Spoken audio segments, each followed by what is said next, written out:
Hey there, welcome back to another review, this time of the 2016 film Lights Out. Lights Out is a horror film based on a short horror film of the same name, which was actually, I think it was uploaded on YouTube. And the director of the short film, David F. Sandberg, also directed this movie. This was his directorial debut, and I think he did a pretty good job. I like this movie. I thought it was a pleasant surprise. I liked the idea behind it. I was always kind of curious about this movie because I did like the trailer. I like the look of the film. I really did love the fact that it looked like they were actually using real lighting.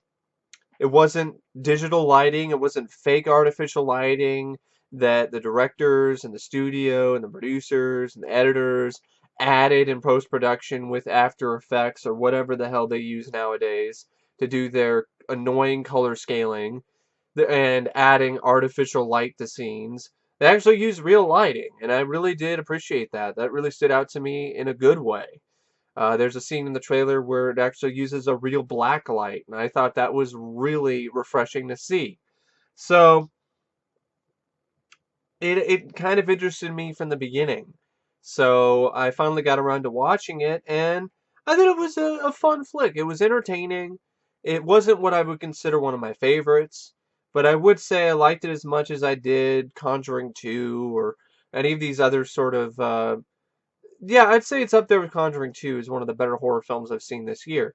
The problem with these horror films that I've seen this year, they're not what I'd call classics. They're movies that are at best above average for me. And I haven't seen The Shallows yet, and Ouija, Origin of Evil, I haven't seen yet. And I don't know. I'm not really. I hated the first film, and I heard this one is better. But the sequel, Ouija, Origin of Evil, Ouija, Origin of Ouija, of the Ouija, uh, the squeegee, Origin of the squeegee. Um, I I wasn't a fan of that film at all, the first one. So I don't know. Maybe I'll check it out. Maybe I won't. Whatever. We'll see. But it's been kind of underwhelming. The whole year's been underwhelming, to be honest, for movies lately. I mean, you had some films like Deadpool, which I was really looking forward to, that I loved.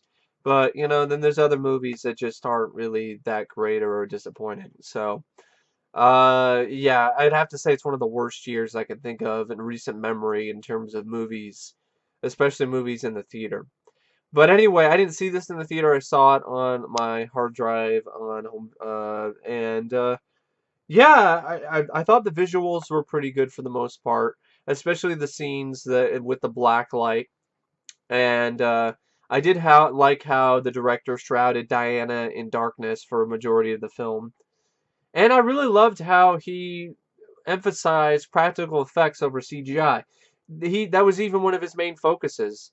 He did that intentionally, and it paid off. The film was only made for a budget of $4.9 million.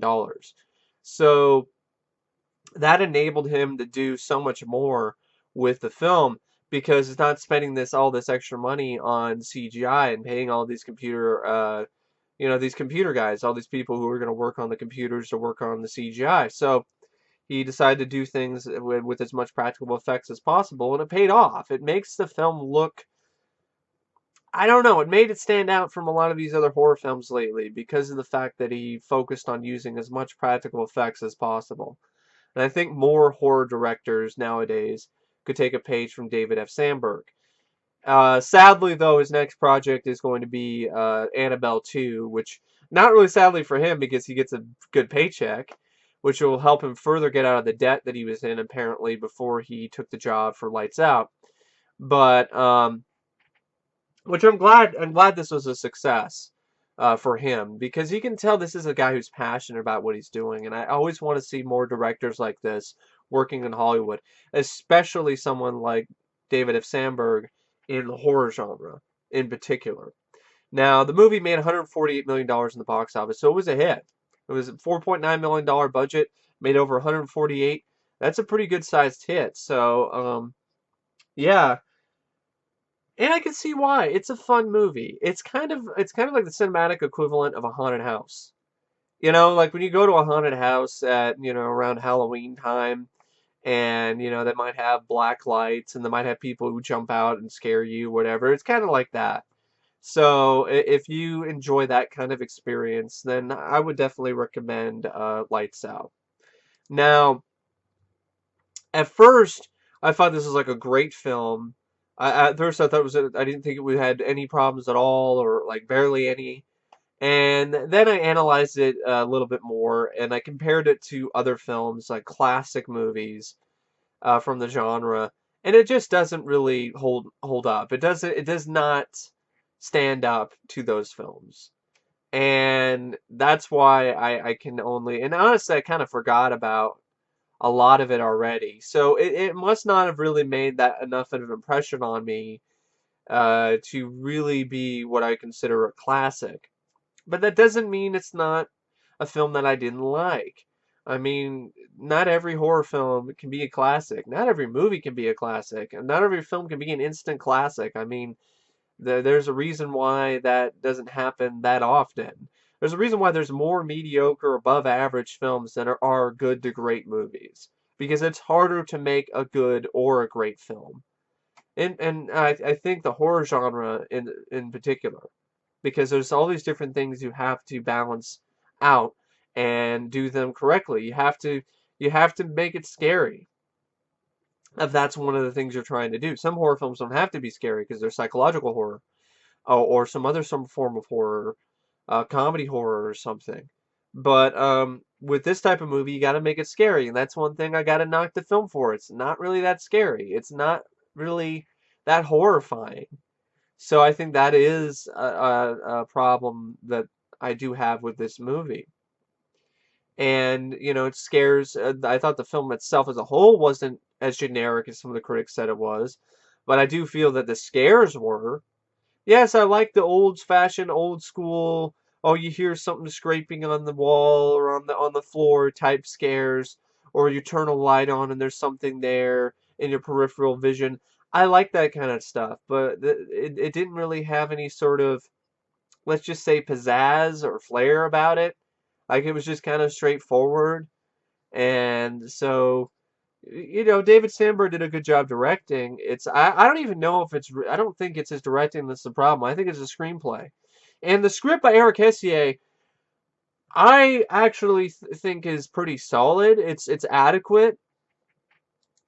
I think he really excels at building these characters and making them deeply human, which helps you relate to the film and relate to the characters and makes them likable. And I really did appreciate that. And I thought he did a good job setting up the different ways of how light is used in the film. But this is the same guy who wrote the Nightmare on Elm Street remake, aka Nightmare on Rape Street, that had such genius lines of dialogue as this. She's in a permanent sleep. She's in a coma. Dot dot dot. Permanent sleep. Yeah, we know what a coma is. That kind of stuff. I mean, it's from the same writer of that. Same guy who wrote Final Destination 5. The same guy who wrote the Thing prequel, aka the Thing Precum, where the whole thing is like, open your mouth, show us your teeth, show us your teeth. In that movie. But apparently he's been on a little bit of an upswing lately. He's improved his writing demonstrably because he wrote the screenplay for Hours with Paul Walker, and he wrote the screenplay for this. Apparently he wrote the screenplay for that new Amy Adams sci-fi movie Arrival, which I haven't seen, but maybe he's getting better. Maybe with more practice, he's become a better screenwriter. I could say this. I could say his work here is a lot better than his work in the Nightmare on Elm Street remake, the Thing prequel, and Final Destination 5 combined. That's for sure. But it's not really like it takes a lot of effort to be better than those scripts. So, yeah, there are some things he's excels at, but other things not so much. The love story here, it is pretty corny, I have to admit. And the two actors, Teresa Palmer and Alexander DiPersia, they have good chemistry with one another, but the script just gives them a lot of lame things to do. So yeah, I definitely got to say that's a problem I do have with the movie. Also, Diana herself is not much of a character. She was this mute sort of kid who was in a mental institution, and her skin was sensitive to light, and these people who were working there did some experiments with her and ended up like killing her. But I guess somehow her spirit still survives because she's able to latch on to Maria Bello's character Sophie. And so it the the design of Diana, that's not, it wasn't really much to write home about. I appreciate it was practical. I appreciate the fact that they shrouded in darkness for most of the film, which made it creepy, but it wasn't really scary. Kind of reminded you of stuff you see in The Grudge or in The Ring. Um, Alicia Vela-Bailey played Diana. And Diana just didn't really seem like much of a threat either. I mean, she killed some people, but I don't know. It was PG-13, so that might be a part of it as well. But Darkness Falls, I thought the Tooth Fairy came across as a genuine threat to me. Diana is just kind of there. Um, but yeah, I mean, the cast is probably one of the strongest things about the film. Teresa Palmer in particular is Rebecca. This is the best role I've seen her in. She was likable. I liked her character. I liked her. I really did. I thought she was not only gorgeous, but she was also a very personable character, and I liked she had this little bit of sort of edge to her. And I would have to say though, it was kind of deja vu because it's yet another horror film with another supernatural presence, and you got a female lead. I mean, no, I don't have anything against female leads, really, personally. It's just it's getting old to me. I would like to see more male leads in horror films. I understand why horror films do this with a female lead. I understand that. But it's no longer something that's a novel concept. It isn't a novel idea anymore, like when it was when Halloween came out in the late 70s or Alien. Now it's done to death, and I really would have appreciated having a male lead. That's probably a reason why I liked Darkness Falls is because of Shani Clay. It was a breath of fresh air to see a male lead in a horror film. Even back in 2003. Even in 2003, that was a rare thing. I don't know why it's a rare thing. We need more male leads in horror films. So, you also have Gabriel Bateman who plays Martin, Rebecca's brother. I thought the kid did a good job. It's one of those kid actors who can actually act. He isn't casted just for his looks. I appreciated that. Bello is Sophie. Probably the best performance in the entire movie. She did a great job portraying this mother who's distraught, who is dealing with depression. It's very believable, and you definitely did feel for her and her plight. Alexander DiPersia, like I said, I had fun with his performance, but he didn't have that much to work with. And you also have Billy Burke, who plays Paul, Rebecca's stepfather. He's only in it for a bit. You also have Lotta Losten, who plays Esther, who's Paul's assistant. And this is a short little cameo role she has in the beginning of the film. Lotta Losten, she was one of the main stars in the Lights Out short film that David F. Sandberg also directed. And apparently she's his wife. So the movie's only about 81 minutes, which is pretty short. It goes by a pretty quick pace. I didn't really think it was boring. So that's one thing about it that I did enjoy is the fact that I thought it was fairly fast paced. And I did really like the fact that it didn't end with a sequel bait ending, and it wasn't like a depressing dark ending. Well, it was a depressing ending.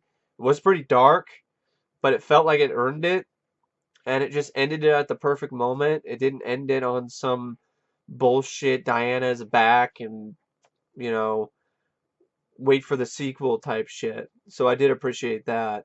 Now, it features music by Benjamin Wallfish, which is completely in one ear out the other. There's nothing remotely memorable about this score. Mark Spicer did the cinematography. I thought it was solid. for a film like this. It's not spectacular, but the scenes with the blacklight, I thought he did a good job with those. Editing by Kirk Morey and Michael Aller and Michelle Aller. I thought that was, like I said, it's like the cinematography. It's it's it's decent. It's it's there. It's nothing amazing, but it's competent. There's nothing about the editing in this that is like really egregiously bad. So I definitely do give the film credit for that.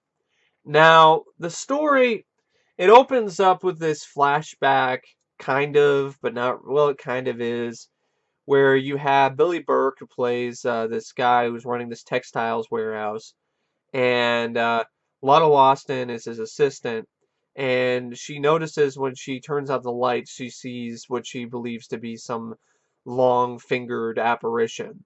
So, of course, she turns the lights back on and off, and each time she turns them on, the apparition seems to get closer and closer. So that understandably freaks her out. So she decides to tell her boss about it. He doesn't really believe her. She then leaves, and then the boss Billy Burke ends up getting killed by this entity. And it's not much, because PG-13 can't show very much of anything, maybe a little bit of blood. And then it flashes forward, and you are introduced to Rebecca, played by Teresa Palmer, who I have to admit, she is drop dead gorgeous in this. So she lives alone in an apartment away from her mother, Sophie, played by Maria Bello, and her brother, Martin, played by Gabriel Bateman.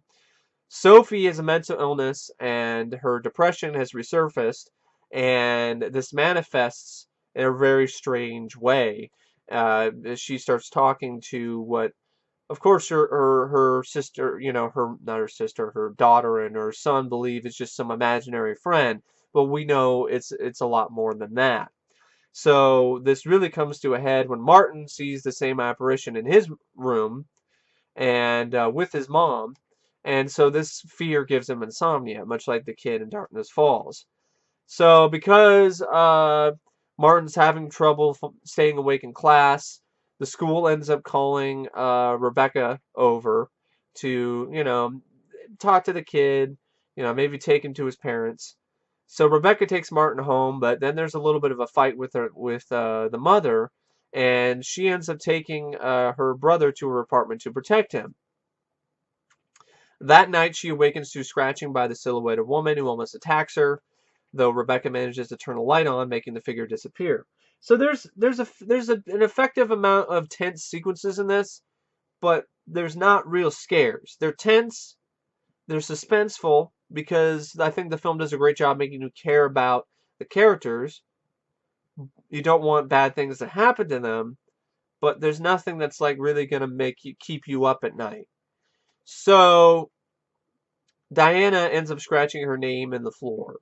So then Rebecca has a flashback to her experiences with Diana from her own childhood, and the reason she left when her father abandoned them.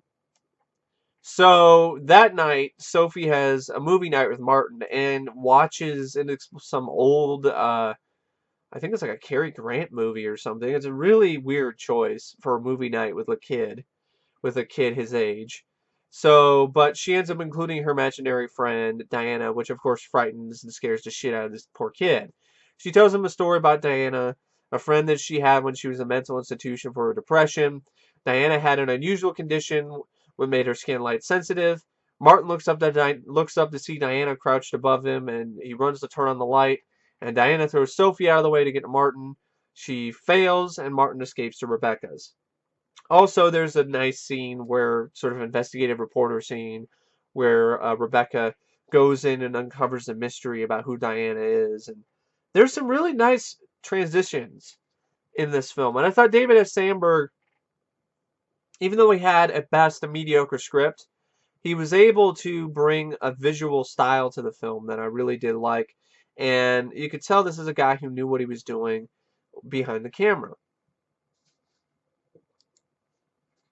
And so Rebecca then confronts Sophie about Diana, but of course she denies this accusation that Diana, is doing all of this or whatever, and Diana is bad and whatever. So Rebecca and her lover, Brett, played by Alexander DiPersia, and Martin decide to stay overnight to protect Sophie. So they stay at Sophie's house. Rebecca goes to her mom's bedroom door to reconcile when Sophie secretly passes her a note saying, "I need help," before Diana tugs her back into the darkness. Rebecca realizes that her mother is being controlled by Diana and turns on all the lights in the house to keep her away.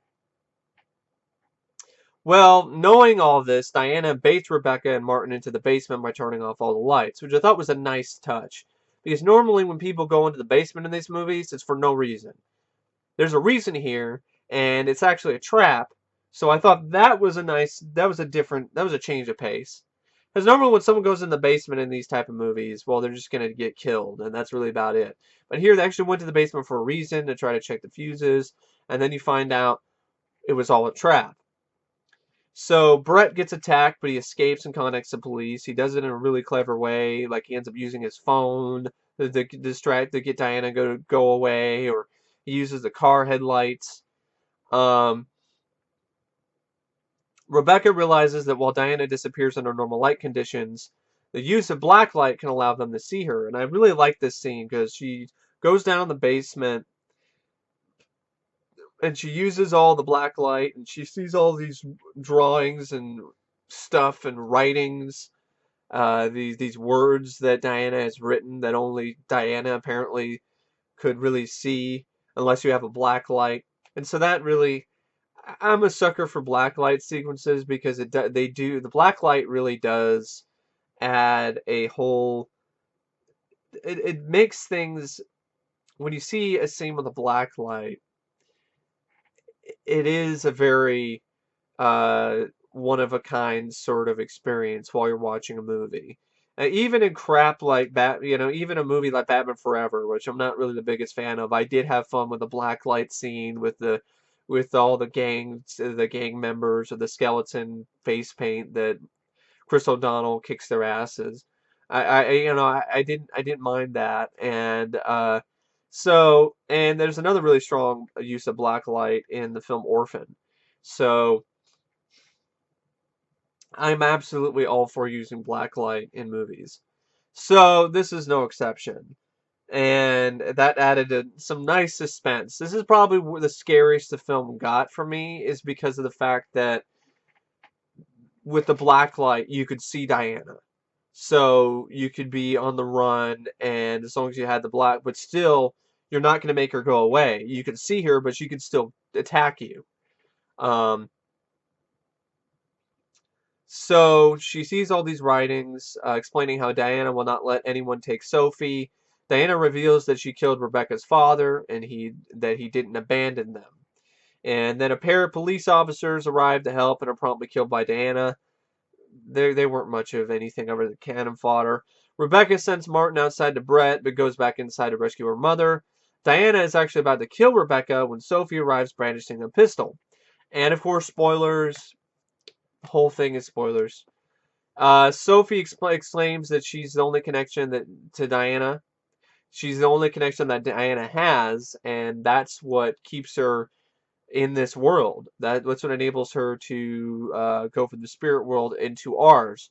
And so this is actually a pretty shocking moment. I thought I did not see this coming, and I got to give Hesse props for going here. This took a lot of balls, and Sophie shoots herself in the head. She shoots herself in the head with the gun in order to save her children, causing Diana to burn away and disappear. And that was a pretty ballsy scene. You don't see that type of thing nowadays in these type of movies. I thought that was I was not expecting that, and I gotta admit, I did, that was something that stood out to me. And it was a pretty powerful scene because I did like Maria Bello's character, but if you think about it, she really didn't have any other choice. So it was a noble sacrifice. Afterwards, the police carry away Sophie's body with the distraught Rebecca, Martin, and Brett at the ambulance. They embrace and vow to stay together. And then it's pretty much just, that's it.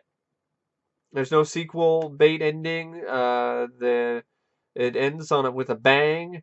And that's it. I know they've announced a sequel already, but I honestly would rather not see one. They're gonna make it, but to be honest, I'd rather not. And apparently, there's another ending that was revealed in the original test screenings, where Diana returned after Sophie's death via suicide to attack Rebecca, Brett, and Martin, in a scene that occurred after the ambulance scene. After a negative reaction, the scene was removed. Thank God, because I'm really sick and tired of seeing every horror film end the same way. I know a lot of people will say this and teach their own. Well, it's a horror film. It's not supposed to have a happy ending. I've never said I don't want horror films to have sad or depressing bleak endings. The problem I have is when they have those type of endings and they don't earn them. And that's what I feel if this movie had that type of ending, it wouldn't have really earned it. It's just another typical sequel bait predictable ending where everyone dies, where everyone's going to get attacked. It just that doesn't offer any rewatchability factor to me unless it earns it. Something like John Carpenter's The Thing, or In the Mouth of Madness, or Prince of Darkness. Stuff like that earns those type of endings. These type of movies don't earn these endings. Like almost every found footage film that I've seen almost ends the same way. Everyone dies. It just makes it pointless. It makes the entire experience of watching the movie completely pointless. Cannibal Holocaust is another film that earned its ending. So, but this film would not have earned that ending at all. So I'm really glad they didn't go that route. I probably would have knocked the film down considerably if it did end that way. So, that's pretty much all I have to say about the film. Apparently it was pushed from a winter to a summer release following positive audience reaction from test screenings. And the basement of the house in which most of the filming took place, it all of the sort of the mannequins that were in there, they were not brought in for the movie. They were already placed there by the owner of the house. That's kind of creepy, to be honest. And also, Diana was created with a photorealistic prosthetic suit that could also function as a green screen suit as to remove her from the scene when the lights came on. The designer of the suit previously created Mrs. Doubtfire. So it's nice to see that makeup artist getting more work. And I'm surprised they don't really tell you who did the makeup for that film. I'm going to look that up real quick because I want to give the actual person credit for that.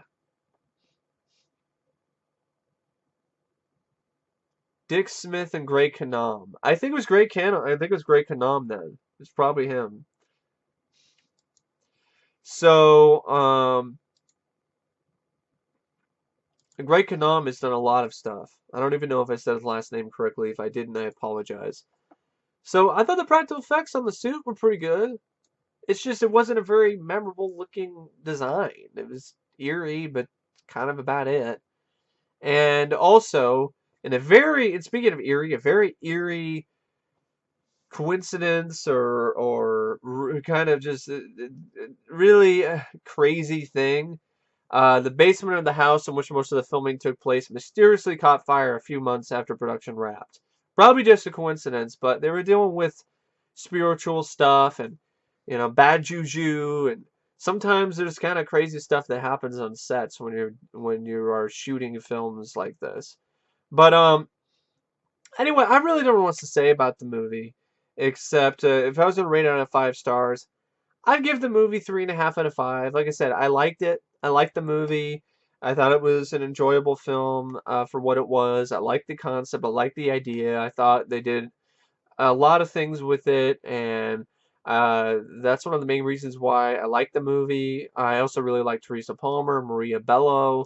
Script could be a bit better. The other elements like the score, the editing, the cinematography are just adequate. They're just mediocre. The score actually I think was actually fairly bad. It didn't add anything to the movie. So that's a knock against the film. It's not the scariest movie out there. It might have benefited from an R rating. And but hey, you can do a lot worse than Lights Out. And I did, yes, I did. I would say, I admit it. I like this a lot more than Don't Breathe. So, but that's just my opinion. Anyway, yeah, thanks for watching my review, and as always, I will see you guys later. See ya.